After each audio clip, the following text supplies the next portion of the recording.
Cochabamba, Bolivia, year 2000. Thousands of workers, students, and campesinos, peasant farmers, took over the streets to protest against the privatization of water. Following pressures from the World Bank, water infrastructures were bought up by foreign investors, including the American Bechtel Corporation. Not only was the idea of an increase in water prices unpopular, Bolivians also criticized the neoliberalism and neocolonialism of such measures. Venden nuestros ríos contra nuestra voluntad. Venden nuestros pozos, nuestros lagos. Y la lluvia que cae sobre nuestras cabezas. Por una ley. Compañeros, es increíble. No nos permiten recoger el agua que cae de la lluvia por esa ley. ¿Y quién se queda también la lluvia? Una compañía cuyos propietarios están en Londres y en California. Compañeros, ¿qué más nos van a robar ahora? ¿El vapor de nuestro aliento? ¿El sudor de nuestra frente? Pues yo les digo que todo lo que van a conseguir de mí es una buena meada.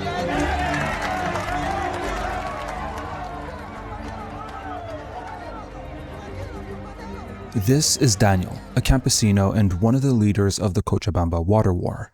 However, Daniel is not real. He's a supporting character in the movie También la lluvia, or Even the Rain, a French, Mexican, and Spanish movie written by a half-Irish, half-Scottish screenwriter and directed by a Spanish director. Aside from the input of Mexico, this is a European movie made about the anti-colonial resistance of Bolivia. How will this impact the presentation of the events? That's what we'll see in this video. By the way, we'll be looking at two movies and we'll spoil both of them, but if you don't want to watch them, that's fine. This video will still be enjoyable, even if you haven't watched them. También la lluvia follows a film crew and, more specifically, its producer, Costa. They're in Bolivia to make a historical movie on the discovery of the Americas by Columbus, but from a critical perspective. They want to expose the brutality of colonizers and the exploitation of indigenous peoples. Very quickly, it's made extremely clear that Costa doesn't care about the locals. He says that all indigenous peoples in the Americas are the same and that they're filming in Bolivia because it's the poorest country in South America and, therefore, the labor is cheaper. For example, raising a cross, which normally would have taken a crane to do safely, could be done cheaply, though dangerously, by natives. The movie opens on the film crew selecting the good natives for the movie, and Daniel, a rebellious campesino, advocates for everyone to have a chance at the job. This is where we're first introduced to Daniel, who'd play an important role in Costa's movie as Hatway, the leader of an indigenous rebellion against Columbus. Daniel is perfect for the job, as he's a man who not only stands up for the people auditioning for the movie, but also against the privatization of water. However, this begins the conflict of the movie. Costa is trying to produce a movie, but one of the important actors is getting arrested, beaten up, and involved in politics. That's extremely inconvenient for the making of the movie. Costa asks Daniel to prioritize the movie over water rights and, as you can imagine, Daniel refuses. Follows the water war where Bolivians win, Costa stops looking down on Daniel and develops an admiration for him. Finally, due to the political instability of the region, the film crew flies out of the country. This is the movie in a nutshell. Now, let's look at something I liked and something I didn't like. First, there's a clear parallel made between historical colonialism and colonialism today. Everybody disavows the overt and ostentatious violence of colonialism when it first hit the shores of the Americas. The movie doesn't shy away from the violence and from its critics at the time. We'll get back to that. However, the movie is extremely on the nose when it comes to depicting the effects of this historical colonialism on today's power dynamics, which the characters seem oblivious to.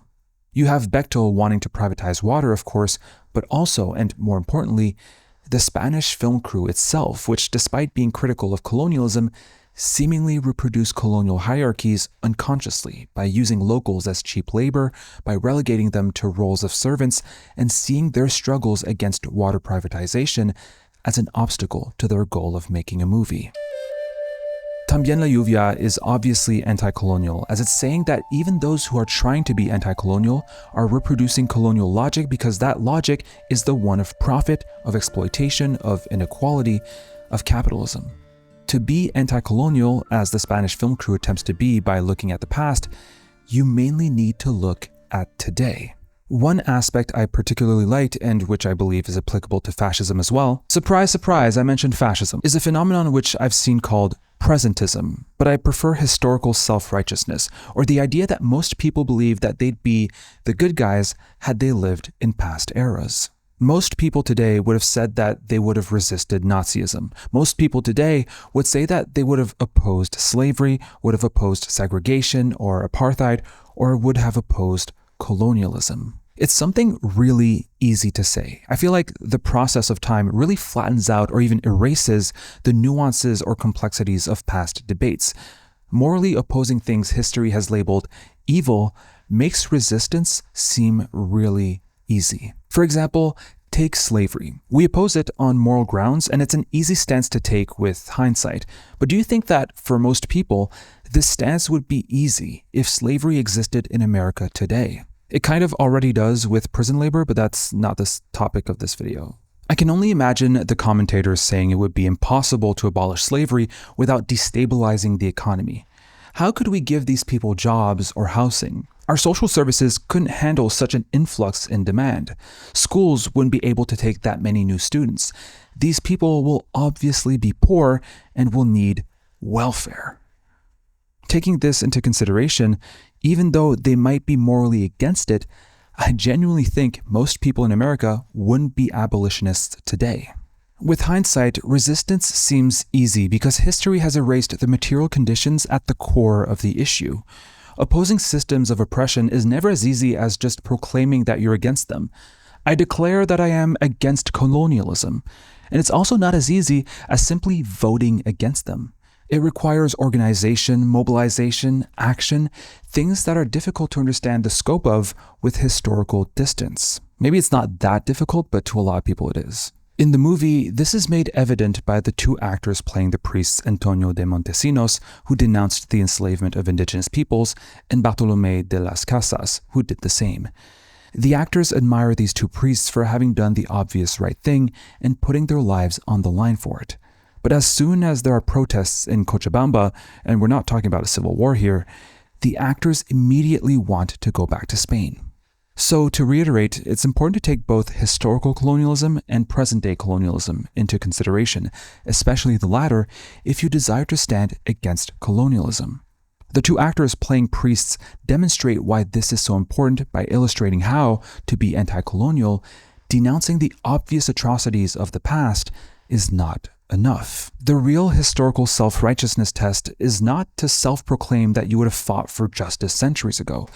If you want to know where you would have stood back then, look at where you're standing now. That's so woke. This is what También la lluvia does greatly. It's the core message of the movie, and they heavily lean into it. Now it's time to be a bit more critical of the movie. También la lluvia is a European movie which criticizes European movies' clumsy attempts at making anti-colonial art. Yet it is, itself, a clumsy attempt at making anti-colonial art. Aside from the fact that the extras in the movie, which there are a lot of, were probably underpaid, there's the fact that the main character of the movie, our point of view going into it, is a white European guy. And I'm not complaining about this because we need more POC representation in media. I'm saying this because depicting an anti-colonial social movement through the perspective of a white guy is pretty hypocritical. And I get that the audience for this movie is probably a white European audience, and white people can only relate to white characters. Remember how relatable this half-fish white girl was until they turned her black. Completely unrelatable. I was so angry. But the problem with Costa's point of view isn't only that we're seeing anti-colonialism through his eyes, but it's also the weird redemption arc that they give him. We talked about how Costa is incredibly dislikable, saying that all natives are the same, that they're cheap labor. He calls Daniel's house a dump, etc. During the protests, Daniel's daughter is injured, and her mother begs Costa to use his white privilege to save her. Costa at first prioritizes his movie, but then changes his mind, puts his security at risk, and saves the little indigenous girl. Costa went from being racist to being not only the natives' white friend, but being their white savior. There's a lot to say about the white savior, about how anti-colonialism is seen as personal development, and how this redemption arc frames anti-colonialism as a way to make white people feel better about themselves rather than about dismantling structures of oppression. We'll get back to that later. The one thing that irked me the most about the ending of this movie is how Daniel gives Costa a bottle of water for saving his daughter, showing how important water is and blah blah blah blah blah blah. Let's go back to that one segment. Compañeros, ¿qué más nos van a robar ahora? ¿El vapor de nuestro aliento? ¿El sudor de nuestra frente? Pues yo les digo que todo lo que van a conseguir de mí es una buena meada. I like to think that Daniel gave Costa a bottle of piss. All right, well, great criticism, Sean. You're now one of the good white people. We get it. But aren't you woke people never satisfied? Can a movie ever truly be anti-colonial? Great question, strawman commenter. I think it's important to say that I still like También la lluvia despite my criticism, but it's a 1969 Bolivian movie that really helped me identify the blind spots of También la lluvia. This movie is Jorge Sanjin's Yawar Malku, which is Quechua for blood of the Condor. Cauta, Bolivia, 1969. The small Quechua village is disturbed when campesinos discover that American doctors are forcibly sterilizing Quechua women. Outraged, campesinos seek justice to then be brutally repressed by the Bolivian authorities. One of the men shot by the police or the military survived and is helped by his brother who tries to understand what happened. We witness the injustice faced by the Quechua people, their poverty, the difficulty for them to have access to medical services, and how this difficulty of access is weaponized against their communities. Unlike in También la lluvia, the indigenous perspective is central to the movie. We are following a Quechua protagonist who speaks Quechua. For this reason and many others, Yawar Malku is a much more effective and relevant anti-colonial movie than También la lluvia is. But that's not a coincidence. Yawar Malku isn't innocently depicting a Quechua story with Quechua protagonists romantically or exotically.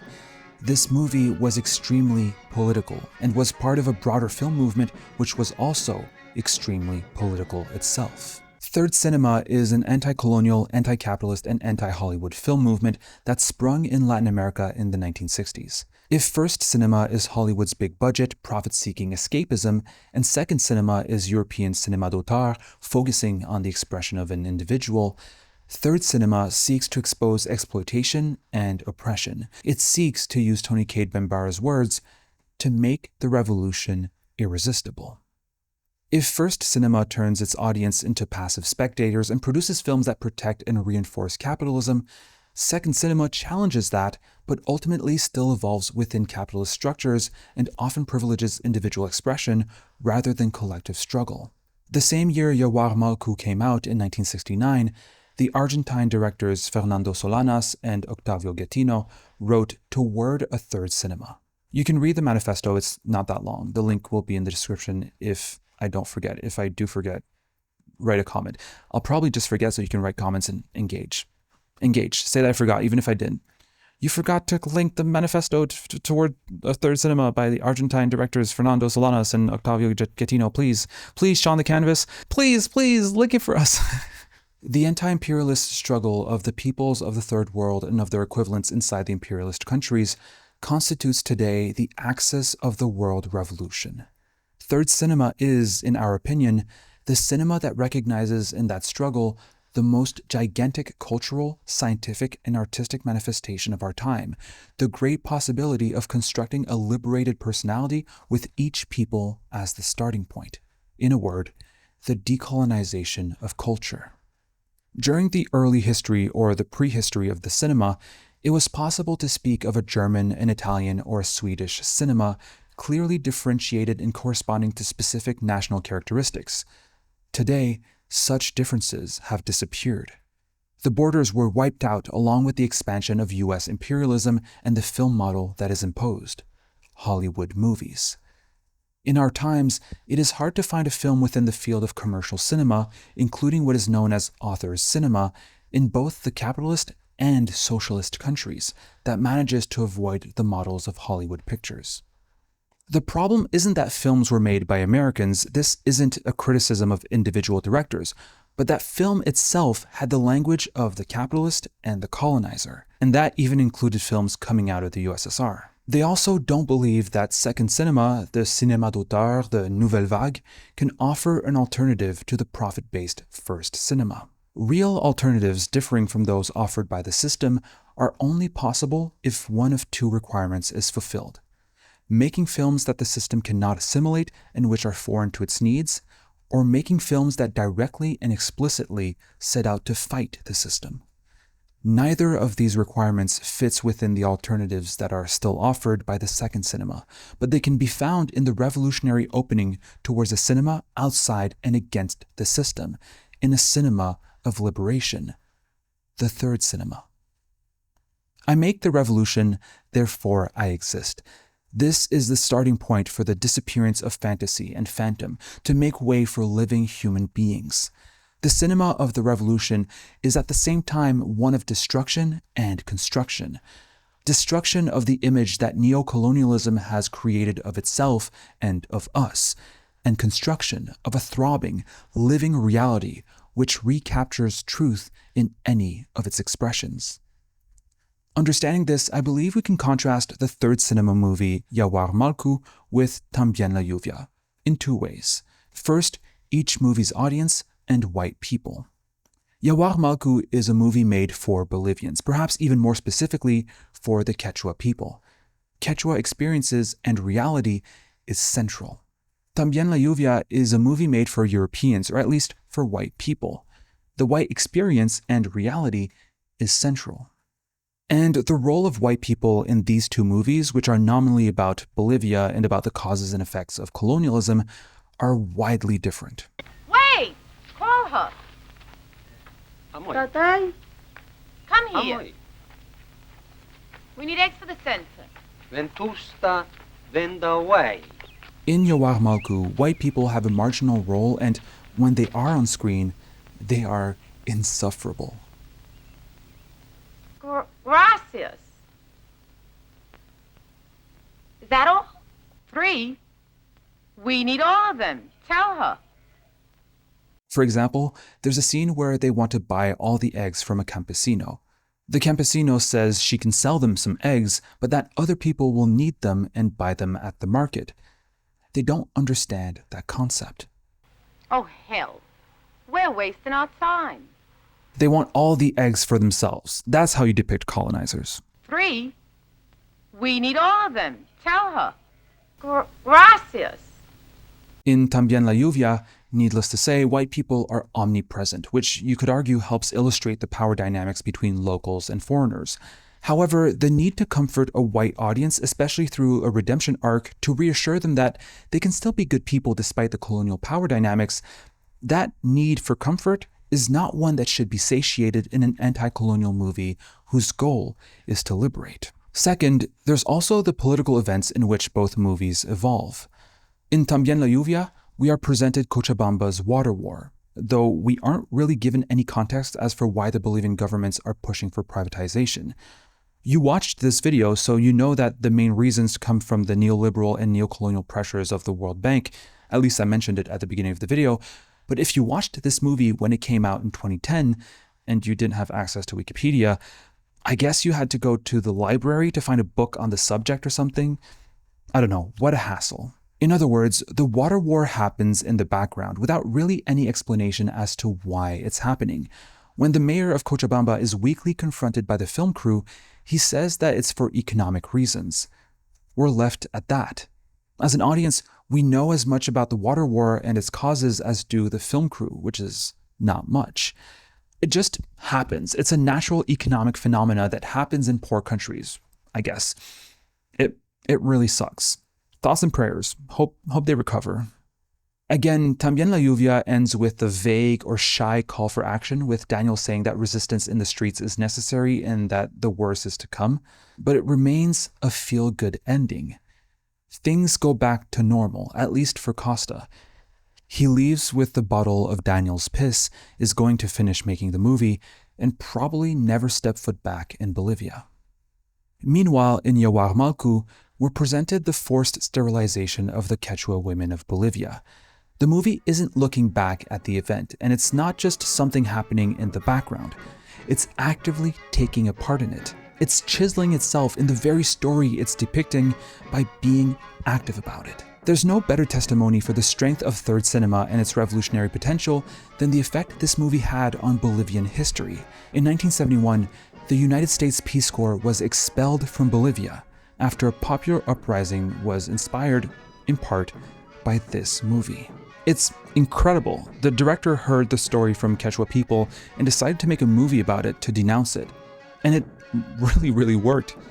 US Peace Corps was kicked out. Like, a law had them kicked out. No, isn't that great? And finally, Yawar Malku doesn't end on a feel-good, everything went back to normal note. This is how it ends.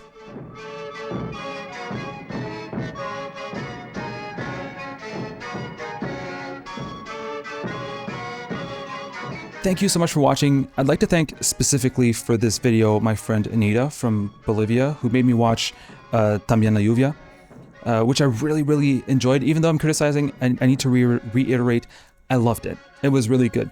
Please, Anita, don't be mad at me. But yeah, then I heard about Third Cinema. Then I watched Blood of the Condor, which was also in Bolivia, and I decided to link both together to make a criticism. Thank you so much for watching. I hope you enjoyed. Not the usual video I kind of do on movies, on anti-colonialism. I think it's the first time I make a video on colonialism, or maybe I did somewhere mention it, but this is like really the first one. I said in my video on fascism, which you should go check out. It's like my magnum opus. I said I didn't want to talk about colonialism because I can't pronounce it, but I learned how to pronounce it. Colonialism. See? I'm getting pretty good at it. Oh, there was an anecdote I wanted to share, so I'll share it right now. In the historical self-righteousness kind of idea, I'm taking university classes for fun, and one of them is on anti-feminism at l'UQAM. It's really good, with the teacher is called Francis Puderi. Amazing teacher, best teacher I've ever had. And in that class, we're talking about suffragettes this week. It was last Tuesday. I'm recording this on Wednesday, so it was yesterday. And we're talking about suffragettes and and the anti-suffragettes, the anti-feminist, anti-suffragettes, anti-women's vote, whatever, and what their arguments were. And people were appalled by how dumb, how stupid their arguments were, and they were really ridiculous. And someone asked, did they actually believe in those arguments? For example, an argument is that women will become more manly and we're going to lose femininity by giving them the right to vote. And there was like a bunch of other ideas that were a bit, really out there. And the professor, to answer that, if I remember correctly, and I'm paraphrasing, that it's hard to understand why people would be against women's right to vote today. But back then, keep in mind, one of the factors that really made it so men didn't want women to vote, aside from, keeping power and keeping their privilege and their power also at home, not just in society, but keeping their power at home. Anyway, what made it so that they want to keep this way of doing is because very often, especially in British society, everything was segregated sexually at least. Clubs, not clubs where you go dance, like clubs where you drink whiskey and smoke cigars. Golf clubs. No, golf club. That's the stick, right? Golf places were men only. Universities were men only. So many places were only men. There was very little places where women could be in public and therefore could discuss and share political opinions. And therefore, it was hard to imagine, even conceive of women having political opinions, even though they had some all the time. They did protests, they did direct action, but they weren't in public spaces where you could have those civil discussions or whatever. So for a lot of men, it was ridiculous to think that women... So all that to say, in the self-righteousness kind of idea, historical self-righteousness, most people would say, we want women to vote. It's obvious. But were we back in those days, in those conditions, would you be one of the people who would want to change things or who would want to keep things as they are because of the stability of that or the perceived stability that they provide, right? That's why that's why I don't like conservatives when they say, oh, I would have been I would have been against slavery. No, you wouldn't have been. I would have been against fascism. Chances are you wouldn't have been. I would have been for women's rights. No, you wouldn't have been for women's rights. Things like that, women's voting rights for this example. I mean, you're not going to get angry at what I'm saying right now, because if you watched it this far, you're already part of the echo chamber. We all agree here in the post credits scene of Sean Grenier the Canvas videos. Okay, those were the bonus content.